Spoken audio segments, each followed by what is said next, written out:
Conexão Líder. Eleições 2020.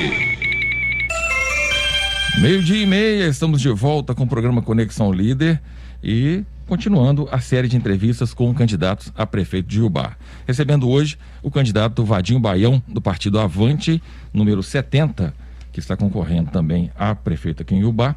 E vamos começar conforme temos feito com todos os candidatos. Seja bem-vindo, Vadinho Baião, ao programa Conexão Líder.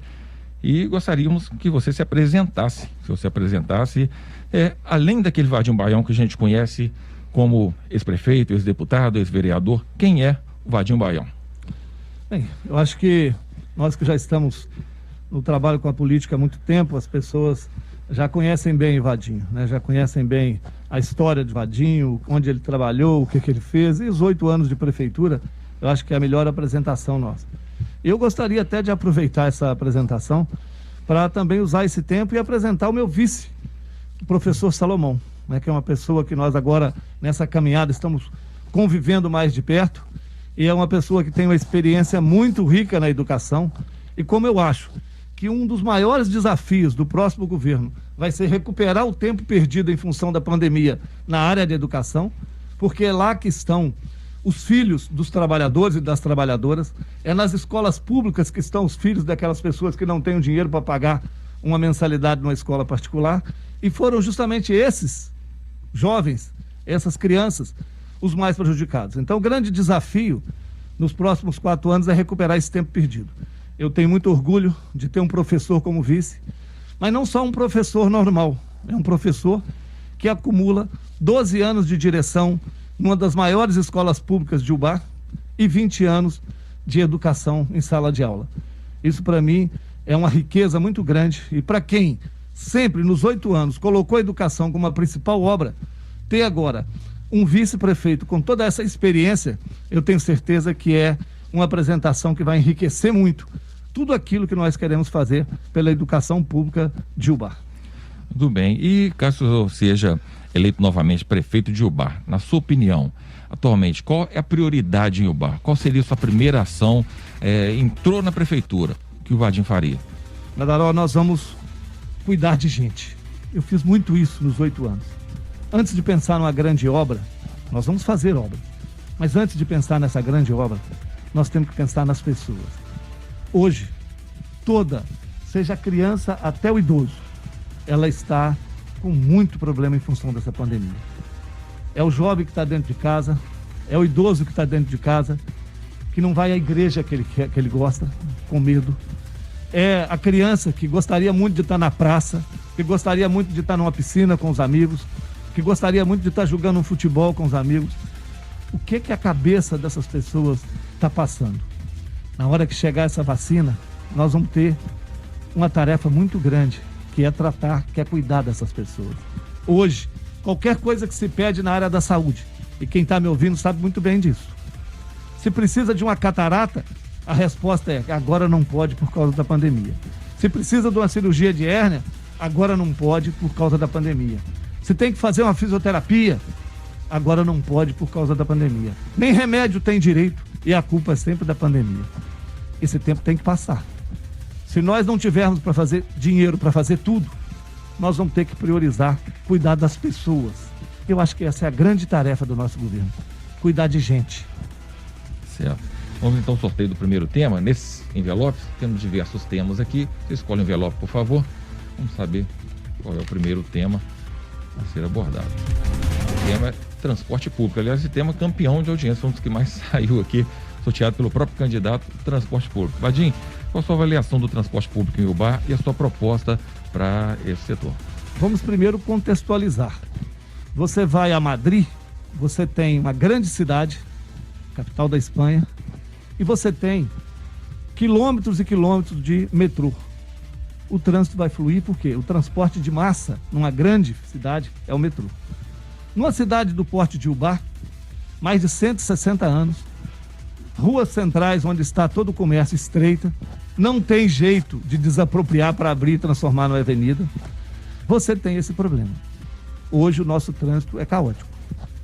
E o transporte coletivo, aqui, no caso não o metrô, mas o ônibus, deveria ser muito eficiente para que as pessoas, ao invés de pegar a sua moto, para que as pessoas, ao invés de pegar o seu veículo e vir para o trabalho, pudessem entrar num ônibus, vir para o trabalho e voltar de ônibus. Nós teríamos menos carro no centro, menos carro rodando nas nossas ruas, e aí sim nós teríamos um trânsito mais tranquilo. Infelizmente, o transporte público hoje não atende às necessidades do país. O transporte público hoje, ele é muito pouco utilizado pelas empresas que poderiam fornecer vale transporte aos seus trabalhadores, porque o horário não bate. Às vezes, o horário que a pessoa tem que entrar na fábrica não é o horário que o ônibus passa. 2007, no governo Dirceu, foi feita uma concessão para a empresa atual. 15 anos, vence agora em 2022. Nós não vamos esperar 2022 chegar. Já em 2021, assumindo a prefeitura, nós vamos nomear uma comissão. Nós vamos trazer uma consultoria de uma empresa especializada em transporte coletivo para discutir com os usuários quem anda de ônibus.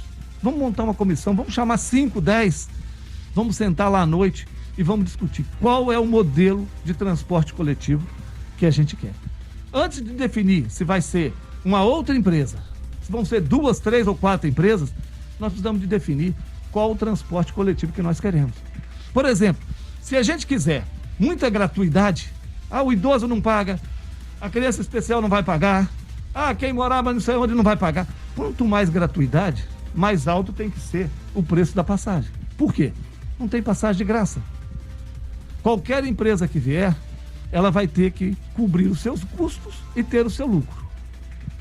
Então nós vamos definir o que a gente quer. Tem uma proposta que vai ajudar muito essa questão do transporte coletivo. Eu estou vendo todos os candidatos dizerem que vão fazer uma nova rodoviária. Já passou da hora dessa rodoviária sair de onde está. Aí alguém pode falar, você ficou 8 anos, por que você não tirou? Eu não tirei porque ali também foi uma concessão. E quando eu tentei fazer isso, a multa que se estabelecia para rescindir esse contrato antes da hora era muito alta. Nós não iríamos encontrar uma empresa privada que quisesse construir uma rodoviária para explorar essa rodoviária, porque a prefeitura não tem que administrar a rodoviária. A prefeitura tem que cuidar da saúde, da educação, fazer as obras. A rodoviária pode muito bem ser cuidada por uma empresa privada. Ela vai receber a taxa de embarque, ela vai receber o aluguel do restaurante, das lojas que tem lá, e ela vai fazer dali a sua atividade, vai fazer dali a sua renda. Nós queremos usar esse terminal para fazer um terminal de integração. O ônibus sai do Pires da Luz, ele vem só até a rodoviária, ao terminal de integração. Dali ele volta para o Pires.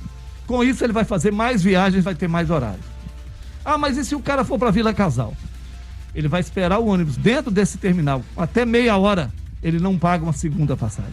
Isso tem que funcionar. E eu acho que essa é uma proposta que vem. Então essa discussão hoje do transporte coletivo, qualquer pesquisa que fizer, ele vai ser mal avaliado. Mas nós vamos ter que mudar isso. 2022 é o momento, porque vence o contrato. A linha do Tanquinho, ela é deficitária. Andam poucas pessoas, por isso que só tem 2 horários. A população fica prejudicada. É claro que a gente sabe que se a linha do Pires da Luz anda cheia, ela dá lucro. Esse lucro vai cobrir o prejuízo de uma outra linha que tem mais, mas é obrigação da concessionária ir lá e atender essas pessoas também. Mas quem sabe, nessa discussão, nós não vamos chegar ao momento, olha, vamos fazer o seguinte, tem tanta gente aí que quer ser empreendedor, hoje tem gente trabalhando de Uber, quem sabe nós não vamos encontrar um cara para comprar uma van com 16 ou com 25 lugares, e quem sabe essa linha não pode ser dada a ele. Quando ele é o patrão, o que ele ganhar, às vezes, é muito melhor do que ele trabalhar para alguém. Quem sabe essas linhas mais distantes não podem ser preenchidas por uma van, onde o motorista da van é o dono do serviço, e ele vai ao Tanquinho mais vezes. Ele vai atender melhor a população e ele vai ter uma renda muito melhor do que se ele estivesse trabalhando em outra coisa. São ideias, sim, mas uma coisa está certa. 2022 vence a concessão, nós vamos chegar em 2022 com o edital discutido anteriormente para a gente melhorar o transporte urbano da cidade de Ubá. Muito bem, vamos à primeira pergunta de ouvinte. Entre esses envelopes aqui, Vadinho, você escolhe um aqui, por favor. É a pergunta do ouvinte, que já foi feita anteriormente, está guardado no nosso banco de dados aqui. Vamos ver a pergunta número 22, do Arthur Moreira, Ele é jornalista e produtor de eventos. Ubá poderia ter uma representatividade muito mais expressiva na Assembleia Legislativa de Minas e na Câmara dos Deputados. Candidato, o senhor eleito, consequentemente passa a ser o grande líder dos ubaenses, pretende liderar uma frente municipal em torno de candidatos únicos para deputado estadual e deputado federal? Acha que pode existir esse consenso em prol do município? Bem, Arthur, eu acho que essa coisa de candidato único, isso não existe. Eu nunca vi funcionar. Quem decide é a população. A democracia é o eleitor que faz essa escolha. Se ele escolher uma pessoa dentre 10 candidatos que tem mais chance e descarregar o voto nesse, é esse que vai nos representar. O que está acontecendo é que tem interesses, por exemplo, de deputados federais que querem ter voto em Ubá, que aí arruma um deputado estadual e diz: eu banco a sua campanha, sai candidato. Aí o Ubá tem 5, 6, 7. O federal ganha, porque esse estadual passa 1.000 votos para ele, 2.000 votos para ele, e a cidade perde. O último deputado federal fui eu. Foi nesse período que nós conseguimos dinheiro para a UTI neonatal. Foi nesse período que nós conseguimos recursos para muita coisa em Ubá. Depois disso, nós não tivemos mais ninguém. Os nossos votos são pulverizados. E alguns candidatos não olham o interesse da cidade, mas olham o seu próprio interesse. Essa discussão, para se chegar a um candidato único, você tem que ter uma sociedade muito amadurecida politicamente. Eu não acredito nessa capacidade. Eu vejo que alguns segmentos conseguem eleger os seus representantes.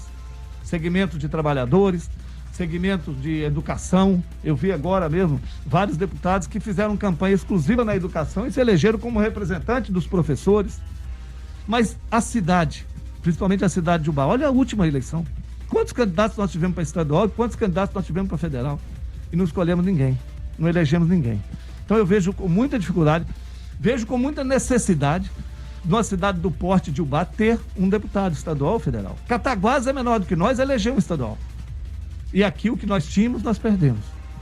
Talvez essa experiência negativa de não ter ninguém possa fazer com que o nosso eleitor amadureça a ideia de escolher um. Mas quem vai fazer essa escolha é o eleitor. Nós não vamos conseguir chegar num consenso de quem é esse um. Sempre vai ter 1, 2, 3, 4, além daqueles candidatos de fora que são votados aqui por determinadas condições. Às vezes eles têm uma base aqui, né, e ajudam o Ubá. Porque essa coisa também de o ubaense tem que votar em ubaense é meio relativo. Tem muita gente que não é de Ubá e que demanda recursos para cá. A gente também tem que reconhecer e respeitar isso. Certo. Vamos escolher mais uma pergunta aqui então de ouvintes. Fica à vontade, pode escolher qualquer uma. Pergunta escolher então de número 6. Pergunta do Miguel Gasparoni, doutor Miguel Gasparoni, do jornal Gazeta Reg Jornal. Vamos ouvir. Senhor candidato a prefeito, Ubá tem sido alvo de enchentes arrasadoras, principalmente o nosso coração da cidade, o centro da cidade. Este ano foram 3 destruidoras, cada uma maior que a outra. O que o senhor pretende fazer para conter as enchentes, caso o senhor seja eleito? Tem um projeto de lei que se transmitiu do Januário Carneiro, do vereador Januário Carneiro, que se transformou em lei pelo professor Francisco de Felipe, prefeito à época. E ele previa a construção de barragens lá nas nascentes do rio Ubá, na região da Miragaia. O que o senhor acha disto? Bem, Miguel, obrigado pela pergunta. E é importante porque é um momento da gente colocar que o prefeito atual, ele usa muito do vitimismo, né? Dizer, eu sofri 3 enchentes, as maiores da história, não foram as maiores da história, a maior da história foi do prefeito Bigonha Gazola. Então isso não é verdade. E que foram 3 enchentes em seguida. Só que esse vitimismo e colocando a culpa em São Pedro, não convence ninguém. O que ele fez, e a pergunta deve ser essa, o que ele fez para tentar evitar as 3 enchentes? Eu fui prefeito 8 anos, eu tive enchente, mas eu também passei anos sem enchentes. No ano que nós tiramos 1.200 caminhões de dentro da calha do rio, na região onde transborda, que é da ponte da São José até a ponte ali da Praça do Espetinho, vamos dizer assim, aquela Praça Agenor Barbosa, nós evitamos enchente. Nós afundamos o rio em 1,5 metro, a gente tinha que acabar com um lixão vergonhoso à irrigação, a gente tinha que cobrir esse lixão com a camada de terra, e essa terra foi tirada de dentro do rio Ubá. Nós fizemos 2 ações que se complementavam. Trabalhamos aqui a calha do rio e conseguimos acabar com aquele vergonhoso lixão e ligação. Nós fizemos esse trabalho e mesmo naquele ano, por diversas vezes a chuva caía forte na Miragaia, descia, começava a subir aqui e faltando 1, 2, 3 palmos para vazar, a chuva diminuía. Foi produto do trabalho que nós realizamos não ter mais uma enchente. Não se fez nada nos 3 anos anteriores. Colocar uma máquina dentro do rio e jogar uma areia para as laterais do rio não melhora em nada, ou muito pouco. Deixar as barraginhas que foram construídas na Miragaia sem manutenção, porque a barraginha, quando chove, vem a água e vem a terra. Uma barraginha que tinha 2 metros passa a ficar com um só. Tem que tirar esse terra, jogar para o lado de fora, esperando a próxima chuva para que ela possa armazenar. Construir bacias de contenção e armazenamento de água é importante. Está no nosso programa de governo isso. O grupo de engenheiros de Ubá e da Associação de Moradores do Centro, eles fizeram uma reunião com a gente, eles participaram e deram as sugestões para esse controle de enchentes. Nós acatamos e não só acatamos, nós colocamos no nosso programa de governo. Assumindo a prefeitura, nós vamos chamar esses engenheiros. Vamos conversar aqui. Ajuda a gente. O que é que nós podemos começar a fazer para que no próximo ano os comerciantes da São José, os comerciantes da Avenida Beira-Rio, não percam tudo na nova enchente? O que é que nós podemos fazer para que uma pessoa que tem um imóvel e que vive desse aluguel, eu vi ontem, eu conversei ontem, no calçadão, um imóvel fechado, e a família depende desse aluguel para viver e não aluga por causa das enchentes. E aí a gente não vê sinalização nenhuma em função disso. Muito pelo contrário. O que a gente viu foi um prefeito fazendo um projeto de lei para conceder mais de 1 milhão para cobrir prejuízo da empresa de ônibus e não sequer conversou com as pessoas que perderam tudo na região da Rua São José, na região da Avenida Beira-Rio.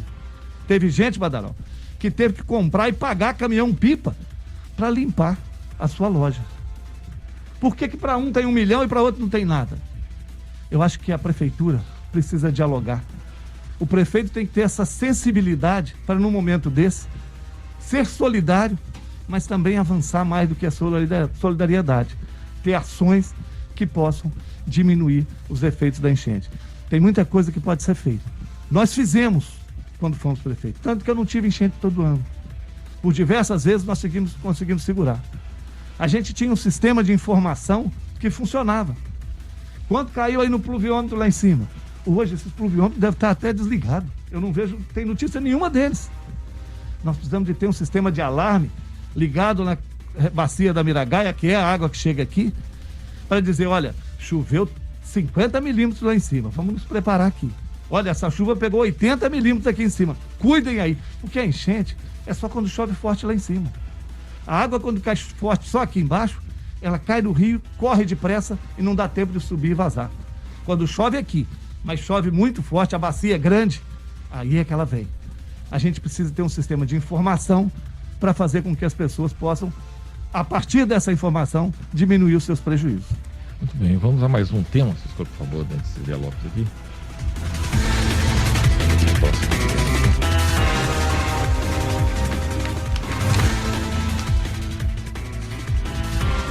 Educação é o tema. Olha, educação eu tenho um orgulho muito grande de falar. Foi a minha melhor obra e foi a minha maior obra. Nós chegamos na comunidade do Tanquinho, lá não tinha calçamento. A escola de lá era uma casa alugada com 2 cômodos. As crianças não cabiam lá dentro. E nós falamos, se a prioridade é a nossa educação, vamos mudar essa realidade. Nós construímos uma das escolas mais bonitas no Tanquinho. Era uma população esquecida. Era uma população invisível. Ninguém dava confiança para a população do Tanquinho. Nós calçamos as ruas. Nós fizemos a melhor escola do nosso governo lá. E nós, quem já tinha comprado com um documento precário, não era dono de fato. Nós fizemos a regularização fundiária daqueles lotes. Hoje, eles são donos com escritura. A população do Tanquinho passou a ser enxergada como gente. Lá na colônia, discriminação. Tinha gente que tinha medo de encontrar com as pessoas da colônia. de dar a mão para as pessoas da colônia.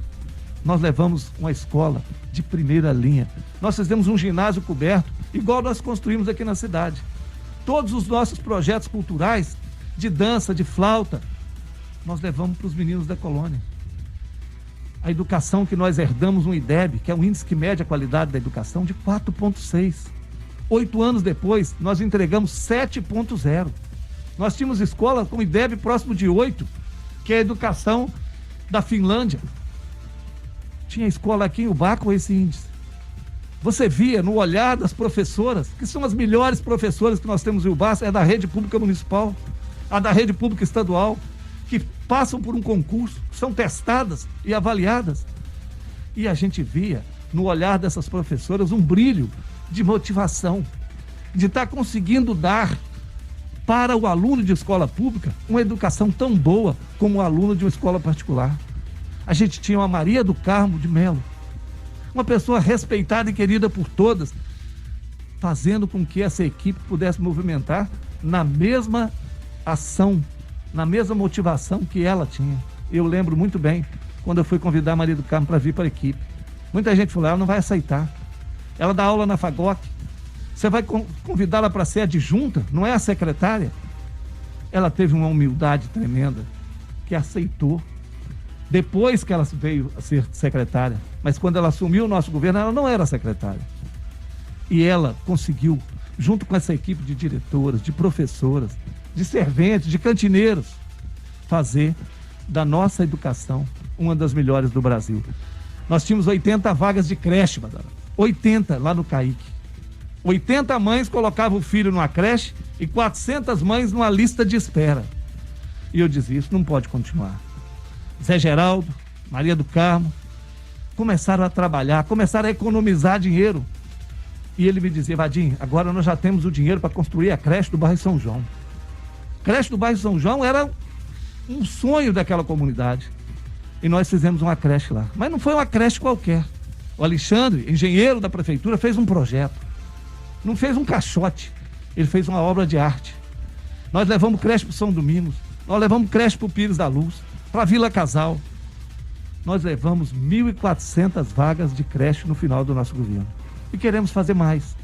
Porque a creche é o primeiro contato da criança com a escola. E nós queremos uma escola bonita, nós queremos uma escola atraente, com merenda de qualidade, para a criança gostar de escola e não parar mais. Nós fizemos salas de aula aqui em Ubá, o mesmo que o professor Salomão fez no Raulzão. Pegou uma escola quebrada, destruída, e entregou as escolas com ar-condicionado. Ar-condicionado em escola, a gente só via em escola particular. Nas escolas públicas de Ubá tem. A rede municipal tem, o Salomão lá no Raulzão fez também. Para quê? Para dar um conforto, que o estudante possa apresentar melhor o seu desenvolvimento. Nós construímos uma escola que tem o nome da minha professora, que é a pessoa que mais influenciou na minha vida, que é a Maria Aparecida Condé. É o CAEE. Você tem um filho com dificuldade de aprendizado?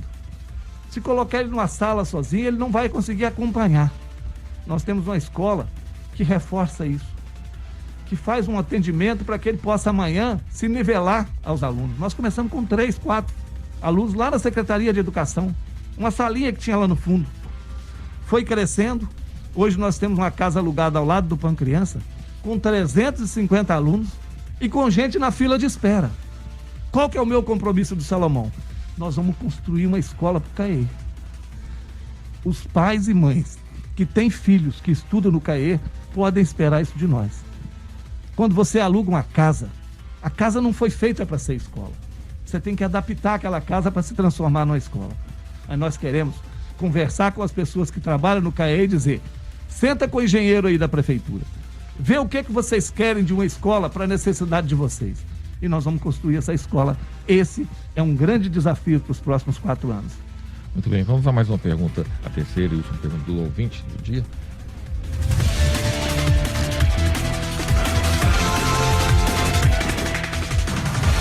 Pergunta número 21. Outra pergunta, coincidentemente, do Arthur Moreira, jornalista e produtor de eventos. A questão da violência é muito séria em Ubá. Vários projetos de segurança já foram implantados, muitos nem existem mais. Candidato, o senhor eleito, qual ou quais caminhos enxerga para diminuir a violência no município? A prefeitura, ela tem que investir para diminuir a violência, investindo na cultura, investindo na educação, investindo no esporte. Eu vejo muita gente pedindo investimentos em coisas depois que o jovem já está num caminho errado. Fica muito mais barato a gente investir no jovem quando ele está começando. E o que nós queremos é ocupar todas as estruturas que nós temos esportivas, ocupar a quadra da Fazendinha que eu construí, está lá. Eu fui lá esse final de semana. Nós temos que levar para lá um professor de futsal, um professor de basquete, de vôlei. Nós temos que fazer campeonatos na comunidade da Fazendinha. Nós temos que usar aquela quadra para ser um espaço para uma escola de dança. Nós temos que levar para aquela quadra coisas que a criançada vai começar a fazer e vai gostar. E não vai entrar para droga. Fica muito mais barato a gente trabalhar a questão da violência investindo na prevenção. E aí eu vejo que um coral, uma escola, a música. Você é músico. Você sabe o que a música fez na sua vida. Não tem nada melhor para formar um cidadão, para formar caráter nas pessoas, do que a música. A música dá uma sensibilidade para o bem. E a gente tem que fazer isso. Quantos professores tem aí? Vou citar um, professor Crisé, que eu vejo que atua aí na comunidade do São João, que tem isso ali. Eu vejo o Crisé andando a pé com um violão pendurado nas costas. Ele faz isso com um prazer muito grande. Quantos professores de educação física aí estão procurando alguma coisa para poder trabalhar envolvendo as crianças? Nós fizemos um projeto lá na Polícia Militar, na quadra que foi feita lá, craque só de bola. Esses meninos ganhavam tudo. Eles ganhavam até o tênis. Esses meninos tinham, na hora do lanche, que a gente também tinha que dar o lanche para eles, porque muitos deles não tinham lanche em casa, eles tinham as frutas, goiaba, banana, mamão, mexerica, que vinha o quê? Da compra do pequeno agricultor através do banco de alimentos. Então a gente tem muito o que fazer para se chegar lá na frente não ter que construir mais cadeia. O BAT está fazendo uma nova cadeia, mas isso não é uma coisa que nos dá prazer. A gente podia estar construindo mais quadra, mais salas de aula, mais creches, para não ter que depois gastar dinheiro penalizando a juventude. E eu penso que nós podemos fazer muito. A nossa experiência, ela é muito grande. 8 anos na prefeitura nos dá uma experiência que nos enriquece, que nos dá condição de enfrentar todas essas dificuldades. É por isso que eu, junto com o Salomão, nós temos certeza que se a gente vencer essas eleições, nós vamos fazer muito pela nossa cidade. Tudo bem. Vadinho, você tem 1 minuto para sua consideração final e pedir o voto aí, né? Lembrar o seu número, que é o Partido Avante, número 70. Eu vou tentar aqui resumir, mas o Arthur fez 2 perguntas. E o Arthur me lembra o Horto. Eu estou vendo tudo quanto é candidato dizer, eu quero voltar com o Horto Florestal para o povo. Gente, o Horto Florestal é do povo. Só que o dinheiro público que a gente gastava lá, nós não estamos gastando hoje. A parte que está lá, dentro de uma concessão, todas as festas da cidade lá são gratuitas. A gente, Badaró, gastava de energia elétrica 30 mil reais para fazer uma festa da cidade. Hoje quem paga isso é o concessionário. A gente, antigamente, no meu governo foi assim, comprava um transformador, colocava lá para festa, poste, fios, para a festa da cidade. 2 semanas depois do aniversário da cidade, já tinham roubado tudo. As torneiras do banheiro, todas quebradas, quem consertava era a prefeitura. Hoje, todo esse custo é bancado por quem está lá. E mais, hoje, nós temos um espaço que atrai eventos para cá. Cada evento, cada dupla sertaneja grande que vem cantar aqui num show, pergunte aos nossos comerciantes quantos vestidos eles vendem. Pergunta ao nosso comércio como é que ele movimenta. A PAI não paga para fazer a feijoada lá. A prefeitura não paga. O Intercíndia não paga. O encontro de motociclista não paga. Nós não estamos privados do Horto Florestal. Nós queremos ocupar o Horto Florestal. Muito bem, então, só lembrando então, seu número 70, né? Vadinho Baião, vice Salomão, Partido Avante 70. Nós precisamos muito do seu apoio para que a gente possa realizar os nossos sonhos através de um trabalho que a gente tem muita vontade de realizar e construir uma cidade cada vez melhor. Muito bem, agradeço então o candidato Vadinho Baião, do Partido Avante, por participar aqui dessa rodada de entrevistas no programa Conexão Líder. Quero agradecer ao Thiago Freitas pela produção, sonoplastia, também a apresentação aqui do Conexão Líder. Todos do Grupo 1 de Comunicação, Fabiano Fusaro, muito obrigado por esse espaço, por essa oportunidade. E a você, ouvinte, obrigado por essa audiência. Amanhã estaremos de volta, se Deus quiser, 15 para o meio-dia. E teremos amanhã o último candidato através do sorteio, será Dirceu Ribeiro. Fiquem todos com Deus, um beijão, tchau, tchau. Você ouviu Conexão Líder, de volta amanhã, 15 para o meio-dia. Só aqui, na rádio que mais informa. Líder FM. A frequência máxima. Líder.